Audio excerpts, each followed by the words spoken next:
Hello friends, my name is Kumar Manish and we are continuing with our mains answer writing series. The series is especially designed for 71st BPSC. ठीक है, इसमें already एक question दिया जा चुका है. This is the second question in this series. ठीक है, सेकंड क्वेश्चन हम लोग हिस्ट्री से देख रहे हैं. This question has already been asked in UPSC 2019. ठीक है, शॉर्ट क्वेश्चंस में पूछा गया था, 10 नंबर का था. 10 नंबर मतलब आपको 150 वर्ड्स में लिखना होता है, उसको देख रहे हैं. देखिए, क्वेश्चन पहले लेने का दो रीजन हम आपको बता देते हैं. ठीक है, इस तरह का क्वेश्चन सबसे पहले one of the simplest question है. ठीक है, इसका मतलब कंटेंट साफ है कि सबके पास होगा, लेकिन उस कंटेंट को हम लोग किस तरह से अरेंज करके लिखें वो जानना ज्यादा इंपॉर्टेंट है. ठीक है, इसलिए हम लोग इस क्वेश्चंस को देख रहे हैं. ठीक है, और कभी कभार एक बात और देखें हैं आप कि यूपीएससी का हूबहू सेम टू सेम लाइन उतारकर बीपीएससी कॉपी कर देता है अपने मेंस में. उसके लिए जरूरी भी है कि यूपीएससी का जो कुछ रिलेवेंट क्वेश्चंस है जो बीपीएससी के सिलेबस में इंक्लूडेड होता है उसको भी हम लोग साथ में करते चले. उसी तरह से हिस्ट्री का एक क्वेश्चन देख रहे हैं, one of the simplest question जिसका आंसर आप पहले लिख भी चुके होंगे, लेकिन हम बस यही कहेंगे इसका आंसर देखिए. एक बेसिक स्टैंडर्ड फॉर्मेट देने का हम कोशिश कर रहे हैं इसमें. Let's see the question first. देखिए, this question is about the 1857 uprising was culmination of recurrent big and the small local rebellions that had occurred in the preceding 100 years of British rule. Elucidate. Answer in 150 words. This was asked in 2019 UPSC. ठीक है, तो basically पहले तो एक word दिया है इलुसिडेट. इसका मतलब क्या है? जब आप कोई इलुसिडेट बोलता है, यू हैव टू डिस्कस और describe the question with clear examples और सपोर्टिंग डिटेल्स. ठीक है, तो बेसिकली ऐसा नहीं है कि हम आपको एक साथ सारा वर्ड बता रहे हैं. क्वेश्चंस में आता जाएगा, कहीं इलस्ट्रेट दिया रहता है, कहीं डिस्कस, कहीं कमेंट, ये सब जब दिया रहता है उन सब चीज को हम लोग देखते जाएंगे. फिलहाल इस क्वेश्चन का बात कर रहे हैं. इसका मतलब क्या है कि 1857 uprising was the culmination of recurrent big and the small local rebellions that had occurred in the preceding 100 of years of the British rule. इसका मतलब क्या बोलना चाह रहा है कि बेसिकली 1857 के ग्रेट रिवोल्ट को, जो बेसिकली एक तरह का sudden event by British imperialist historians के द्वारा बोला जाता है कि this is like a sepoy mutiny that is linked over the grease cartilage. ये कहीं ना कहीं अपने आप में एक फॉल्स प्रोजेक्शन है. ठीक है, इसमें बेसिकली समझने का कोशिश कीजिए. हम लोग लिखेंगे आंसर, लेकिन उससे पहले एक कंटेक्स्ट, जो हम आपको हमेशा कहते हैं कि क्वेश्चन के पहले एक छोटा सा कंटेक्स्ट समझने का कोशिश कीजिए. इसका मतलब यही है कि ये जो 1857 का रिवोल्ट है एक सडन इवेंट नहीं है. It was actually the result of many small and big rebellions that happened over the 100 of years during the British rule, which is already given in the question. ठीक है, देखिए, इस बात को समझने का कोशिश कीजिए. British started ruling India after the Battle of Plassey in 1757. ठीक है, ओवर द नेक्स्ट सेंचुरी ये सारे ग्रुप्स को प्रॉब्लम में कर देंगे, जैसे पीजेंट्स, ट्राइबल ग्रुप्स, सोल्जर्स, सब इनके खिलाफ रिबेल हो रहे हैं. ठीक है, बिकॉज रीजंस आप समझ रहे हैं, because of the harsh taxes, ठीक है, unfair policies, interference in the social and the religious matters was also the reason. इसके अलावा doctrine of lapse, subsidy alliance, ये सब भी रूलिंग क्लास को प्रॉब्लम करने लगा. सो हम कह सकते हैं कि जब सब क्लास, जितना भी है, रूलिंग क्लास हो या फिर आपका पीजेंट्स हो, आर्टिसंस हो, सिपॉयज हो, सब कहीं ना कहीं प्रॉब्लम में है. ठीक है, तो इसी का बेसिकली 1857 एक फाइनल स्पार्क है. सो आप कह सकते हैं कि 1857 uprising was basically the final spark after the years of dissatisfaction and small revolts. उसी के बारे में क्वेश्चन पूछा है. आइए हम लोग डिटेल से डिस्कस करते हैं इसको. क्वेश्चन यहां दोबारा लिखा हुआ है, एक बार फिर से रीड कर लेते हैं हम लोग. 1857 uprising was culmination of the recurrent big and the small local rebellions that had occurred in the preceding 100 of years of British rule. Illustrate. ठीक है, सबसे पहले आपको इंट्रोडक्शन कुछ लिखना होगा. क्या होना चाहिए इसका इंट्रोडक्शन? चलिए, इसमें आप समझ चुके हैं क्वेश्चन. सबसे पहले हम लोग क्या बात कर रहे हैं कि इसका इंट्रोडक्शन लिखना होगा. किस तरह से इंट्रोडक्शन स्टार्ट कर सकते हैं? ये तो क्वेश्चन में जो दिया है पहले उससे स्टार्ट कर सकते हैं आप. The 1857 uprising was not sudden but built up over 100 years. ठीक है, The 1857 uprising was not sudden but built up over 100 years. कुछ स्टेटमेंट लिख देता हूं. The 1857 revolt was not sudden not sudden but built up over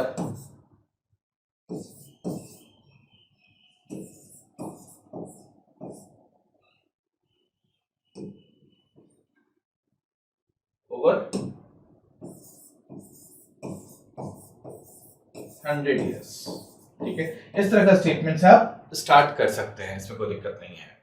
ये तो आप समझ ही रहे हैं कि जब से ब्रिटिश रूल आया तब से there is contradiction between British colonial interest और जो इंडियन इंटरेस्ट है, इंडियन पीपल का इंटरेस्ट है, उन दोनों के बीच में हमेशा कन्फ्लिक्ट बनता रहा है। ठीक है, तो सेकंड स्टेटमेंट मतलब इंट्रोडक्शन में ही इसको भी आपको लिखना चाहिए। ये पहला स्टेटमेंट तो हम जस्ट क्वेश्चन का ही लिखे हैं। ठीक है, तो आप इस तरह से बात कर सकते हैं कि राइट फ्रॉम, क्या लिखेंगे जी?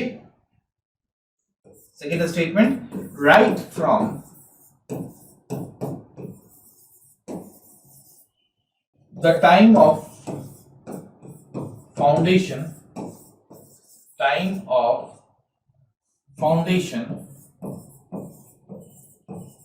of British rule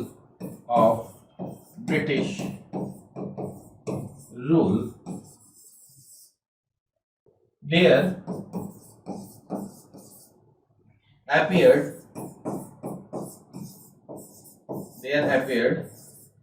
a basic contradiction between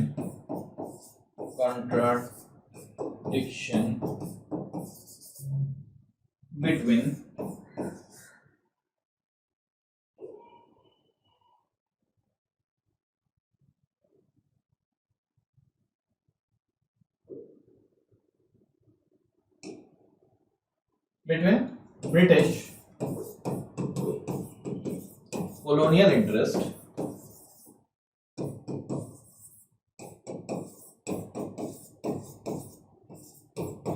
and interest of Indian people। ठीक है ना, समझ में आया? हम आपसे क्या लिखवा रहे हैं यहाँ पर? हम लोग स्टार्ट किए the 1857 uprising was not a sudden but built up over 100 years. इसके बाद हम सेकंड स्टेटमेंट, ये स्टेटमेंट तो बेसिकली आपका क्वेश्चन में दिया हुआ है। दूसरा हम बोल रहे हैं कि स्टार्टिंग से ही ये बेसिकली चल रहा था। तो right from the time of foundation of British rule there appear a basic contradiction between the British colonial interest and the interest of Indian people। अब ऐसा बोलने से तो काम नहीं चलेगा, इंटरेस्ट ऑफ इंडियन पीपल आपको कुछ एग्जांपल से शो करना होगा। जैसे you can talk about the economic exploitation, you can also talk about the social and the religious interference, and there was political annexations also। You can divide, we are writing just example, there are many points but this is 10 marker question। ठीक है, for UPSC you can imagine like 7 marker also। ठीक है, तो 7 number के लिए भी आप लिखोगे तो बहुत ज्यादा तो नहीं लिखना होगा ना, तो उसके लिए हम लोग एरिया डिवाइड कर ले रहे हैं। ठीक है, हालांकि आप चाहोगे तो एक बार बड़ा क्वेश्चन के लिए भी ट्राई करना विद मोर इनपुट्स। ठीक है, तो जैसे इसमें क्या हम लोग बोल रहे हैं कि चलो ठीक है, ये सब तो हो गया, अब क्या करेंगे हम लोग? कुछ एग्जांपल्स देने का कोशिश करेंगे। ठीक है, तो examples you can give it with the different fields. ठीक है, एग्जांपल्स आप डिफरेंट एरिया से दे सकते हैं। जैसे हम आपसे पहला क्या बोल रहे हैं कि कुछ इकोनॉमिक एक्सप्लॉयटेशन का एग्जांपल ले लीजिए। जैसे इकोनॉमिक एक्सप्लॉयटेशन, हम एग्जांपल लिखेंगे नहीं जी, आपको खुद लिखना है ये सब। ठीक है ना, इकोनॉमिक एक्सप्लॉयटेशन। दूसरा क्या है? Social and religious interference. Social and religious interference समझ रहे हो ना, इसमें जैसे एबॉलिशन ऑफ सती का बात कर सकते हो, विडो रीमैरिज का बात कर सकते हो जो बेसिकली प्रमोट कर रहा था ब्रिटिश गवर्नमेंट, मिशनरी एक्टिविटीज है, तो इस तरह का बात आ सकता है। तो सेकंड पॉइंट क्या हो जाएगा हमारा? Social and religious interference. ठीक है, तो यहां पर क्या लिखोगे? Social and religious interference. Third क्या होगा जी? ठीक है, थर्ड हम समझ रहे हो कि हम लोग पॉलिटिकल एनेक्सेशंस का भी बात किए, जैसे डॉक्ट्रिन ऑफ लैप्स, ये हम स्टार्टिंग में भी बोले कि doctrine of lapse, subsidiary alliance, इन सबको भी आप बात कर सकते हैं, यहां पर इंक्लूड कर सकते हैं। तो हम लोग थर्ड एरिया बात कर रहे हैं पॉलिटिकल एनेक्सेशन का।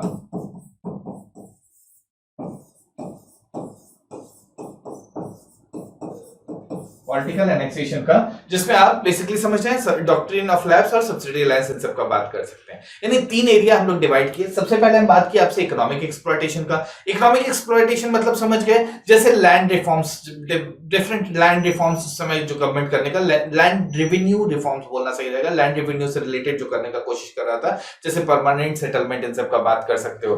दूसरा डी इंडस्ट्रियलाइजेशन का बात कर सकते हो। थर्ड ये भी कह सकते हो कि there was dune of the traditional craft, ठीक है, तो उस तरह का बात चल रहा था। सोशल एंड रिलीजियस रिफॉर्म्स में abolition of Sati, promotion of window remarriage और मिशनरी एक्टिविटीज टाइप का बात कर सकते हो। जब पॉलिटिकल एनेक्सेशन का बात करोगे तो डॉक्ट्रिन ऑफ लैप्स और सब्सिडी अलायंस इन सब का बात आप कर सकते हो यहां पर, ठीक है ना।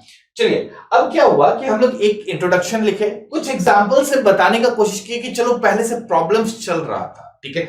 आगे जो क्वेश्चन क्या पूछ रहा है, that is about the revolt, जो छोटा छोटा रिवोल्ट पहले से जो रिवोल्ट आया है, तो you have to give the example of revolts also, ठीक है। तो डिफरेंट रिवोल्ट्स का आपको एग्जांपल देना होगा। लेकिन एक बात बताओ, यहां से जब हम डायरेक्ट एग्जांपल देंगे तो ये अपने आप में डिसकंटिन्यू नहीं हो जाएगा, ये हम लोग का खत्म नहीं हुआ है जी। यहां पर आपको कुछ एग्जांपल्स लिखना होगा, ठीक है, यहां पर कुछ एग्जांपल्स लिखना होगा। चलो नीचे क्वेश्चन है, हम एक पेज और ऐड कर रहे हैं।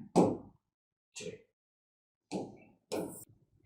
तो यहां हम लोग कनेक्ट करना चाह रहे हैं, मतलब इस एग्जांपल से कनेक्ट करना चाह रहे हैं। तो क्या कहोगे कि बेसिकली इस तरह का जो एक्टिविटीज है, जो पॉपुलर डिस्कंटेनमेंट है, that started to come on the surface, which come in the form of various revolts and rebellions, ठीक है। और उसके बाद क्या करोगे कि डिफरेंट एग्जांपल्स दोगे रिवोल्ट्स और रिबेलियंस का। मेरा बात समझ में आया? तो हम लोग इसको इसलिए लिख सकते हैं इस तरह से, ठीक है। यहां पर लिखने के लिए आप यूज कर सकते हैं therefore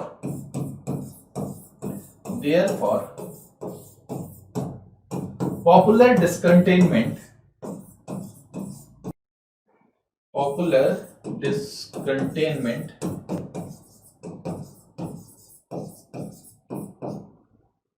started to the surface in the form of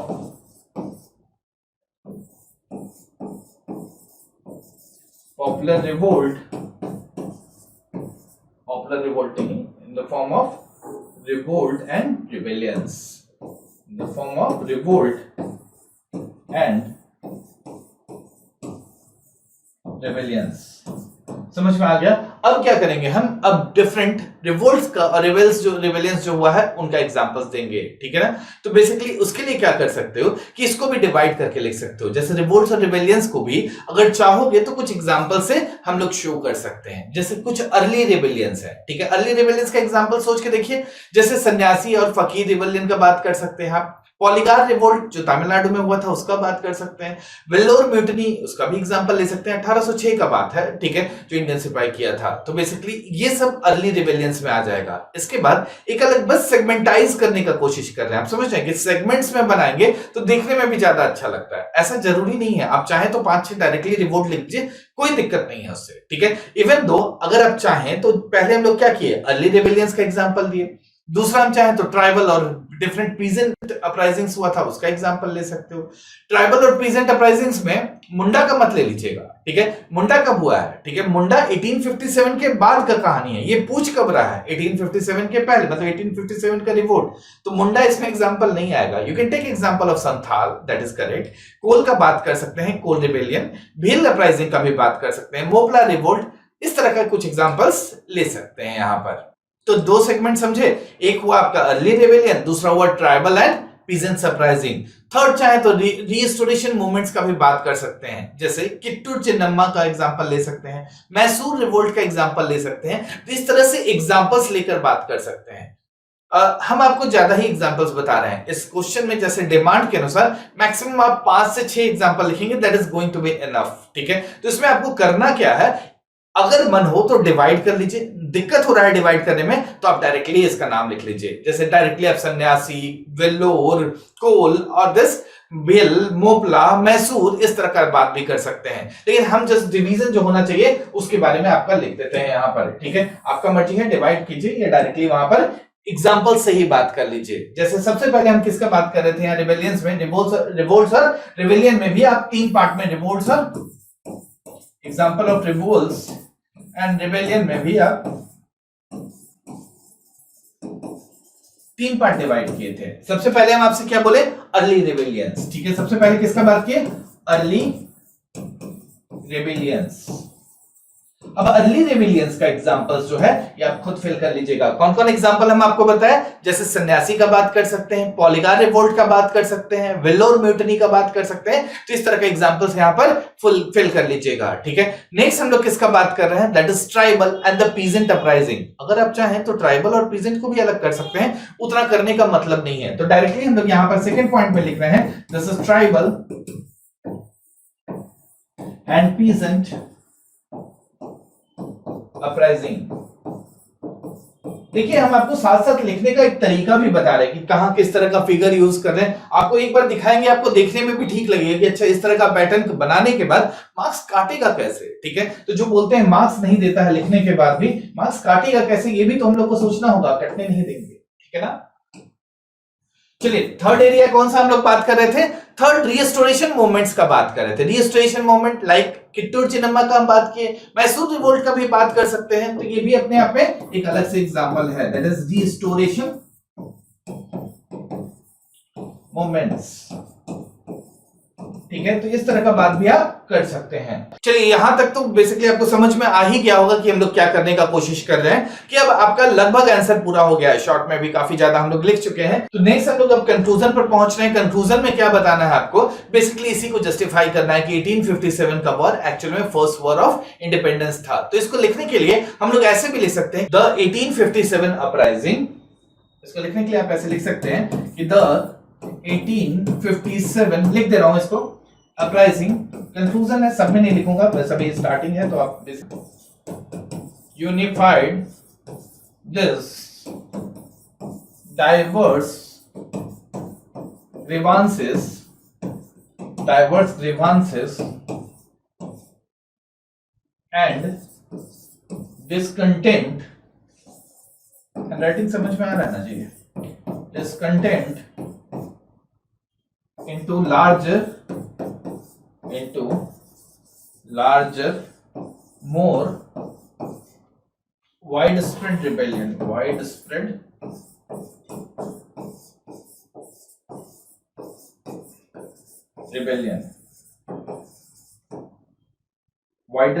rebellion, making it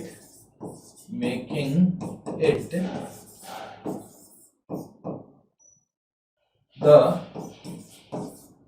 culmination,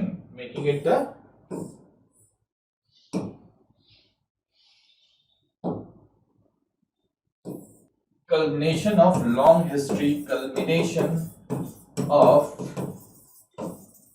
long history,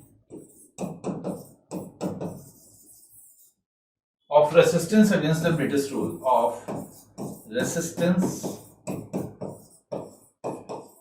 against the British rule.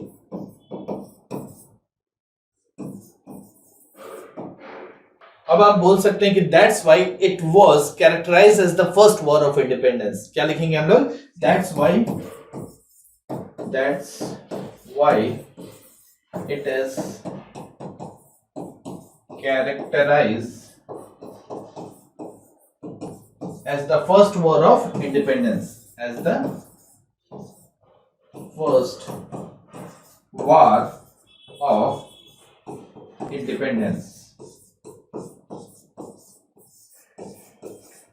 Conclusion समझ में आया जी। कंक्लूजन में क्या लिखे हम लोग, बेसिकली देखो यहां से चालू किए हैं, ठीक है, कि the 1857 uprising unified these diverse grievances and discontent into the larger, more widespread rebellion, making it the culmination of long history of resistance against the British rule. That's why it is characterized as the first war of independence. तो इतना ही था ये short answer में, एक बार try कीजिएगा, ठीक है।